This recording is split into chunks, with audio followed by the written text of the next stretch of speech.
আসছে বাজেট নিয়ে কৌশলী অন্তর্বর্তী সরকার।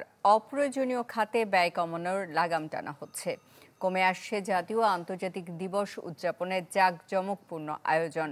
সরকারি কর্মকর্তাদের বিদেশ ভ্রমণেও থাকছে নজরদারি। বিশ্লেষকরা বলছেন নজর দিতে হবে এসব উদ্যোগ যথাযথ বাস্তবায়নে। ইমদাদ হকের রিপোর্ট। গত সরকারের অনিয়ম দুর্নীতির ফলে গতি কমে যায় অর্থনীতির, যা সামলানোর পাহাড় সমান চ্যালেঞ্জ অন্তর্বর্তী সরকারের। তাই শুরু থেকে সরকারি পরিচালন ব্যয় ব্যবস্থাপনায় সতর্ক সরকার, যার অংশ হিসেবে টানা হচ্ছে বিভিন্ন খাত উপখাতের ব্যয়ের লাগাম। কমে আসছে জাতীয় ও আন্তর্জাতিক দিবস উদযাপনের জাঁকজমকপূর্ণ আয়োজন, যার অংশ হিসেবে প্রথমবারের মতো আন্তর্জাতিক ও জাতীয় যুব দিবসকে একই সাথে 12 আগস্ট উদযাপনের সিদ্ধান্ত নিয়েছে মন্ত্রিপরিষদ বিভাগ।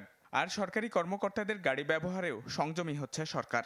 সেটা গুরুত্বপূর্ণ। আমরা শুধুমাত্র দুর্নীতিবাজদেরকে জেলে নিয়ে যাব, কিন্তু দুর্নীতির স্কোপগুলোকে রেখে দিব, তাহলে আবার নতুন করে দুর্নীতিবাজরা তৈরি হবে।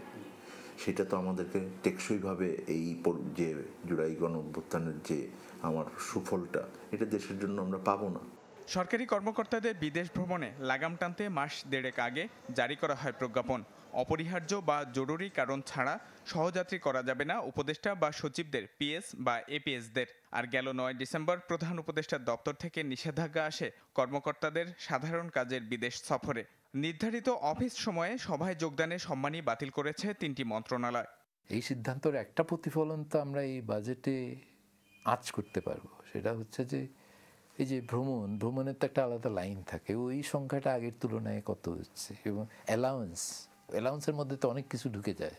তো ওইখানে এটা কি আগের মতোই বৃদ্ধি বেড়ে যাচ্ছে, নাকি এখানে কিছুটা টান পড়েছে? তো ওইগুলি দেখে তখন বোঝা যাবে যে আসলে এই সিদ্ধান্তর বাস্তবে প্রতিফলন হবে কিনা। সরকারি বেতন ভাতা সহ অন্যান্য খরচ ঠিক থাকলেও বাড়েনি সরকারের কাঙ্ক্ষিত আয়। সেই সাথে বেড়েছে বিদেশি ঋণ পরিশোধের অঙ্কও। জুলাই গণ অভ্যুত্থানের মধ্য দিয়ে গঠিত অন্তর্বর্তী সরকারের কাছে সাধারণ মানুষের বড় প্রত্যাশা অনিয়ম দুর্নীতি বন্ধের পাশাপাশি অনর্থক সরকারি ব্যয় কমানো, যার বড় প্রতিফলন দেখা যাবে আসছে বাজেটে।